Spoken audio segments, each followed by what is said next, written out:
বৃহস্পতিবার মুর্শিদাবাদ জেলার নবগ্রামের 5 গ্রাম দক্ষিণ মোড়ের কখন মার্কেটে মুর্শিদাবাদ ও বীরভূমের রেশম শিল্পের সাথে যুক্ত সেই সমস্ত চাষিদেরকে একটি আলোচনা সভার আয়োজন করা হয়। এই আলোচনায় উঠে আসে কিভাবে রেশমের শীতকে উন্নত মানের করা হবে এবং গুটির ফলন বাড়বে, এই নিয়ে আলোচনা করা হয় এদিন। এতে উপস্থিত ছিল CSR and TI scientist Shatadal Chakraborty, Murshidabad জেলার deputy director of sericulture Swapan Maiti, Khargram extension officer Kajal Mukherjee, panchayat সমিতির সভাপতি রূপলাল মণ্ডল এবং পঞ্চায়েত সমিতির পূর্ত কর্মাধ্যক্ষ হাবিবুর রহমান সহ 2 জেলার একাধিক রেশম চাষিরা।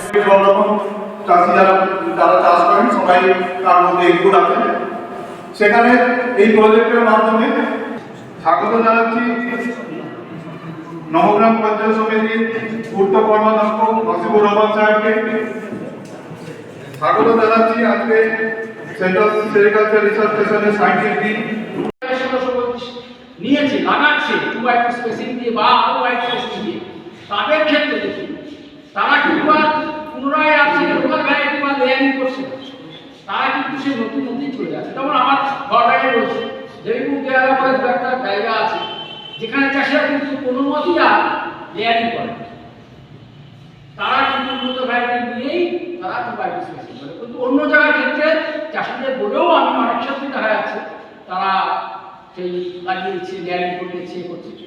এই কনসেপ্টটা আপনার কোয়ালিটি ডেভেলপ করতে গেলে পাতার প্রয়োজনটা খুবই প্রয়োজন। শীত পাতার উন্নতি করা যায় এবং এর আন্ডারে সারা পশ্চিমবঙ্গ থেকে প্রায় প্রথম প্র্যাকটিক্যাল কথাবার্তা বলেছি, যেগুলো খুব সহজভাবে চাষিদের যারা তাদের সঙ্গে কিছু ইন্টারাকশন করবো, তাদের অভিজ্ঞতা কিছু শেয়ার করবো, তাদের যদি কোনো সমস্যা থাকে সেই সমস্যাগুলো বললে আমরা এই প্ল্যাটফর্ম থেকে যতটা সম্ভব আমরা চেষ্টা করবো। কারণ আমাদের এখানে সাবজেক্ট এক্সপার্ট সায়েন্টিস্টরা এসছেন, আমাদের ডেপুটেক্টর মহাশয় এসছেন, সরকারি আমাদের যে এখানে যে সম্প্রসারণ আধিকারিক যারা ওতপ্রোতভাবে এই চাষি ভাইদের সঙ্গে সরাসরি কাজ দেখাশোনা করে, সেরকম কাজল মুখার্জি মহাশয় এসছেন।